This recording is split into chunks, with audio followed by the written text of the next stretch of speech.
তোমারই জন্য তো যায় বন্ধনে, যায় না? মুহাম্মদ সাল্লাল্লাহু আলাইহি ওয়াসাল্লাম বলেছেন, ইয়া মাশারা শাবাব মান ইসতাতা মিনকুমুল বাপ ফালিয়াতাজাওয়াজ। এই যুবক, এই বিয়ে করবে?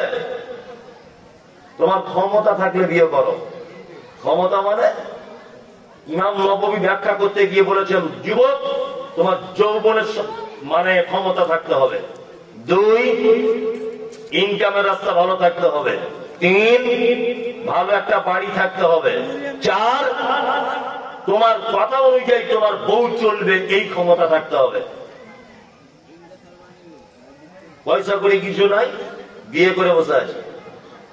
4 দিনের মাথায় খেতে খেতে কিছু দিতে পারে না, বলছে বন্ধরে 50,000 লোন, আর ওই মেদিনীপুরে ফেরি করতে যাবো, ব্যবসায় যাবো।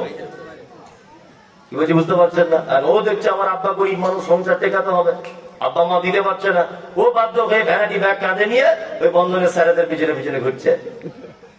কি বলছি বুঝতে পারছেন না? ওকে তো এই কারণে তোমার সঙ্গে বিবাহ দেওয়া হয়নি। তুমি ওকে বিয়ে করেছো, ওর 3টে মাত্র কাজ। কয়টা কাজ? 3টা। 1, ও পেটে বাচ্চা ধারণ করবে। 2, রাত দিন দুপুর যখন ইচ্ছা, তুমি যখনই চাইবে তখনই তোমার যৌবনের সুখ শান্তি ওকে দিতে হবে। 3, ও যখন বাড়ি থাকবে না তখন ওর ছেলে মানে স্বামীর ছেলে মেয়ে তার টাকা পয়সা হেফাজত করবে। এই 3টে ডিউটি ইসলাম ওকে দিয়েছে। কটা? 3টে। ওকে বন্ধনে পাঠানোর জন্য তোমার সাথে বিবাহ দেওয়া হয়নি। হারাম, মারাত্মক হারাম।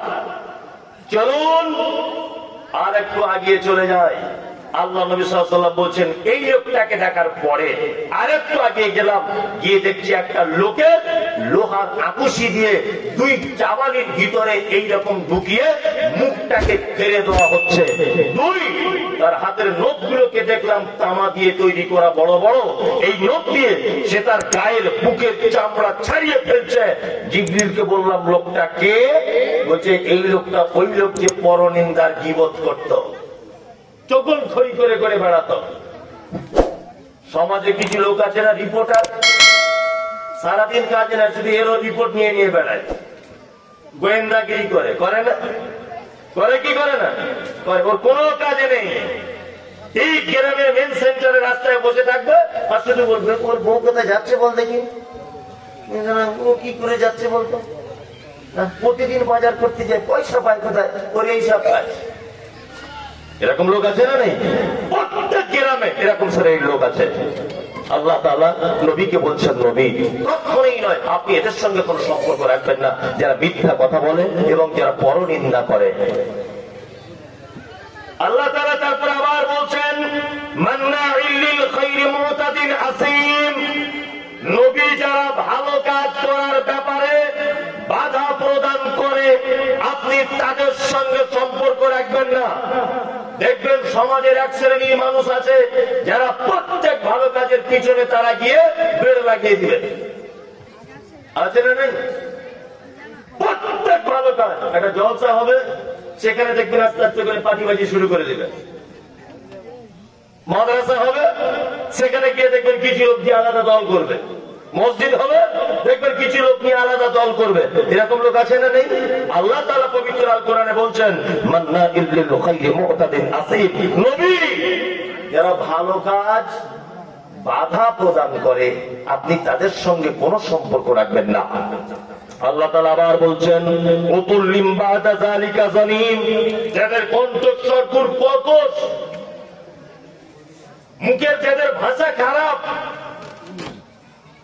আপনি তাদের সঙ্গে সম্পর্ক করবেন না। আল্লাহ তারপর আবার বলছেন, তাদের মুখের ভাষা এই কারণে খারাপ হয়, তারা এই কারণে কথায় কথায় কসম করে, এই কারণে তারা লোকের উপরে জুলুম করে, কারণ তাদের মাল আর সম্পদ বেশি আছে দুনিয়াতে। এই কারণে কিছু মানুষ আছে না পৃথিবীতে, টাকা পয়সার গরম দেখায়। আছে কি আছে না? আগে আন্ডার প্যান্ট পরে ঘুরতো, কেউ চিনত না। এখন রাজমিস্ত্রির ঠিকাদার হয়েছে, আল্লাহ কিছু টাকা দিয়েছে, তা মানুষকে 10 পয়সা দাম দেয় না। এরকম লোক আছে না? এমন বেহায়া পোশাক পরে ঘুরছে, কেরালাতে কাজ করে চেরা লুঙ্গি পরে বাড়ি এসছে, মানে কি ছিনু আর কি হনু। বুঝতে পারছেন না? আল্লাহ বলছেন ওদের মুখের ভাষা খারাপ হয় কেন, ওরা রাগী হয় কেন, ওরা বারে বারে কসম করে কেন, ওরা মিথ্যা প্রতিশ্রুতি দেয় কেন? এই কারণে দেয় যে ওদের ধন সম্পদের জোর আছে তাই।